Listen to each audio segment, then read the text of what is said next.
esse tecido que não foi perfundido, as células começam a morrer, elas liberam muitos metabólitos, uma proteólise importante, vão se degradar, tem uma liberação muito grande de potássio, a hipercalemia, o coágulo que ficou estagnado nas veias, todos os metabólitos para rabdomiólise, hipercalemia, até para uma PCR, grandes arritmias, para um TEP.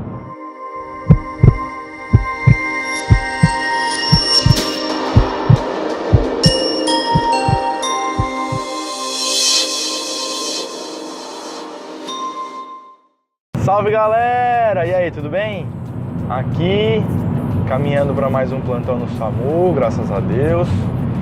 E o que eu quero falar para vocês é sobre essa imagem, né? Vocês já devem ter visto essa imagem aqui.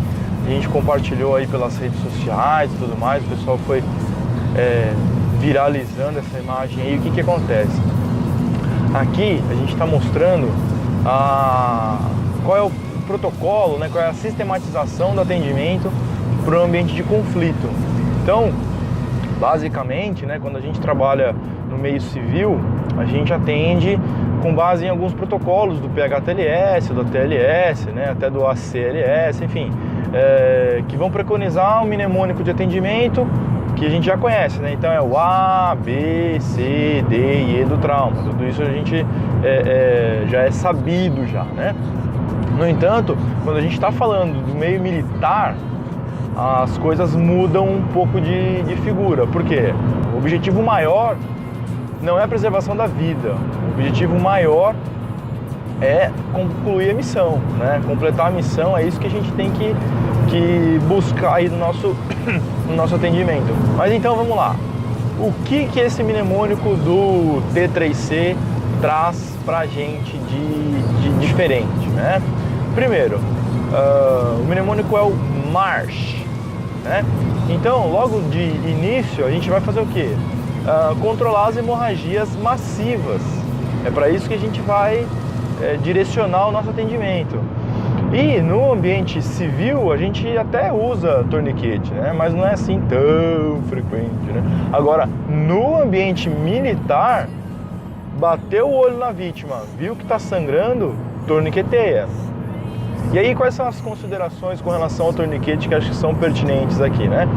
Bom, o torniquete, primeiro, não existe nenhum consenso universal sobre a sua localização, tá?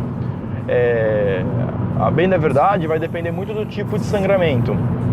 Então, se eu vou torniquetear algum membro, né, alguma extremidade, eu tenho que dar preferência para ossos simples, tá?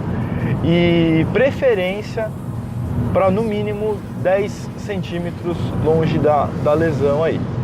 Isso é o que diz a maioria das bibliografias.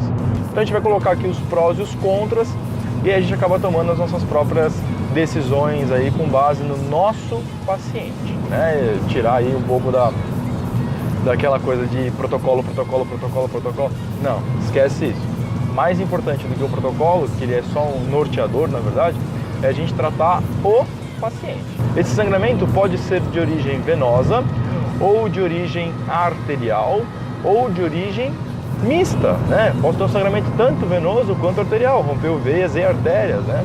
E aí, quando eu aperto esse torniquete o suficientemente para poder parar um sangramento venoso, qual é o risco? É que esse sangramento, esse retorno venoso foi impedido, concorda comigo? Não tem mais retorno venoso, beleza. No entanto, se o paciente ainda mantém pulso distal, o que isso quer dizer? A artéria que está depois do torniquete, essa artéria ainda preserva a pulsação, quer dizer que eu estou mandando sangue para um tecido e as veias que vão trazer esse sangue de volta estão ocluídas com o torniquete frouxo. Então, esse paciente tem uma tendência a evoluir por uma síndrome chamada síndrome compartimental. O que isso está acontecendo? Estou mandando muito volume para o tecido e esse volume não tem como retornar, aquela área vai começar a edemaciar e aí eu tenho um grande problema. Sangue, ele é bom, maravilhoso, contanto que ele respeite duas situações, dentro do vaso e em movimento. sangue que está fora do vaso, ele é extremamente irritativo, é meio de cultura, né? Então não é vantagem. E o sangue dentro do vaso, parado, ele emboliza, né? Ele coagula, então também não é vantagem. Então é importante nessas situações, o que é? Vai usar o torniquete? Aperta bem o torniquete, o suficiente para parar o sangramento, e se não for uma avulsão de membro, né? Se eu tiver ainda tecido após o torniquete, vou fazer a checagem do pulso ali para poder garantir que esse torniquete está bem posicionado, bem efetivo, tá? Pegando aí no mnemônico March, né? Quando é que a gente vai fazer essa verificação do pulso? Ver se, mas o pulso como é que tá e tal. Vai ser lá na parte do C. Então eu faço um torniquete suficiente para poder parar o sangramento, garanto ali uma boa respiração do cara, né? E aí lá no C é que eu vou checar os pulsos dos torniquetes que eu fiz para saber se realmente ele está sem pulso, né? O intuito do torniquete é interromper a circulação mesmo, é para isso que a gente vai trabalhar. Essa é a meta na evolução do paciente aí. Eu quero que pare o sangramento e para isso tem que parar o pulso. Se eu deixar ele frouxo, então ele pode evoluir para uma síndrome compartimental, beleza? Agora, se eu deixá-lo por um tempo prolongado, né, bem apertado, mas por um tempo muito longo, tem um outro risco, que é a síndrome da reperfusão. Então o torniquete está associado a duas principais síndromes aí, né? Da síndrome compartimental, quando ele está frouxo, né, interrompe o sangramento venoso, mas não interrompe a pulsação arterial. E um outro aspecto, quando ele está bem apertado, ele está certinho, ok, beleza, mas eu deixo esse paciente por um tempo muito prolongado, e aí, aí é problema. Por quê? Aquele tecido muscular esquelético, né, sobretudo, que é o maior volume de massa ali, né? Você tem pele, tem outros órgãos e tal, mas nervos, enfim, mas isso não vai interferir tanto, né? O principal mesmo são os ventres musculares que estão sendo privados de oxigênio, estão em ambiente de anóxia. Esses ventres musculares em ambiente de anóxia, eles conseguem sobreviver bem, sem nenhum tipo de repercussão, por até, alguns fisiologistas consideram por até 8 horas, né? Então, de 6 a 8 horas ele sobrevive tranquilo. A partir da 8ª hora é que ele começa progressivamente a se deteriorar, tá? Então, para você ter ideia, o protocolo do SAMU, para dar uma dupla segurança, aí, ou até uma tripla segurança, né? A gente utiliza torniquete por no máximo 2 horas. Esse é o protocolo SAMU. Algumas bibliografias, o próprio do NAEMT, por exemplo, trazem que até 4 horas de uso ele é seguro, dá para você ficar tranquilo. O T3C, até 8 horas, você pode deixar o torniquete sem menor preocupação, né? E a partir daí eu começo a ter algumas preocupações.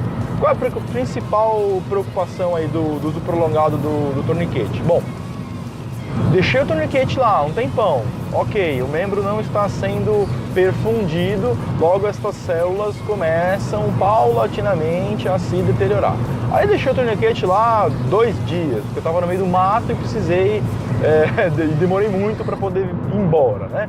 Então, ok, sem problemas nenhum. Acontece o seguinte, esse tecido que não foi perfundido, as células começam a morrer e elas liberam muitos metabólitos, né? Então, tem uma proteólise importante, elas vão se degradar, eu tenho uma liberação muito grande de potássio, sobretudo, né, que é o principal eletrólito associado aí à hipercalemia desse paciente. Então, quando eu deixo muito tempo e depois eu simplesmente solto esse torniquete, o fluxo sanguíneo é retomado, as artérias vão até o local, trazem, né, as artérias perfundem o tecido e o retorno venoso vai trazer o que para esse paciente? O coágulo que ficou estagnado nas veias, tá?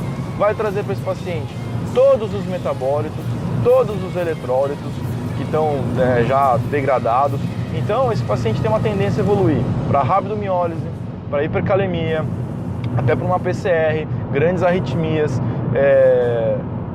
para um TEP. Esse paciente, na verdade, ele foi prejudicado pelo uso do torniquete.